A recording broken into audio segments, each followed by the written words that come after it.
ఒకసారి ఈ వీడియో మొత్తం చూడండి.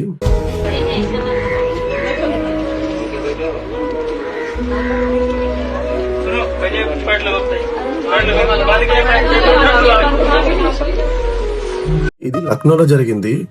ఒక తండ్రిని కోడలు కొడుకు ఇద్దరు ఇంట్లో నుంచి గెంటేసిండ్రు. ఆయన ఏజ్ వచ్చేసరికి 75 years.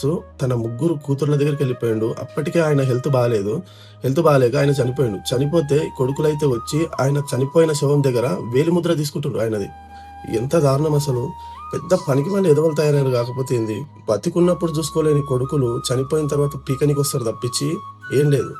ఎందుకు చాలా మంది ఉన్నారు ఇటువంటి వాళ్ళు. చనిపోయిన తర్వాత డెత్ సర్టిఫికేట్ తీసుకొని అన్ని కథలు, నా భూమి అంటే నా భూమి, నా పైసలు అంటే నా పైసలు అని కొట్లాడే కొడుకులు ఎంతమంది లేరు. మన దాంట్లోనే ఉన్నారు కదా, మన తెలుగు దాంట్లో చాలా మంది. ఆ లిస్ట్ ఇప్పి వాళ్ళ పేర్లు రాస్తే ఎన్ని పుస్తకాలైనా సరిపోవు, అంతమంది ఉన్నారు తెలుసా. సో దీన్నే కలికాలం అంటారు. సో అందుకే జరుగుతున్నాయి ఇట్లా. సో నాగరికత నుంచి నేర్చుకునేది ఏది ఇదా? కలియుగం అంటేనే కంత్రియుగం రా నాయన. అందుకే ఇట్లా జరుగుతున్నాయండి. ఇంత చదువున్న కాలంలో కూడా ఇలాంటివి జరుగుతున్నాయంటే సిగ్గుచెటు.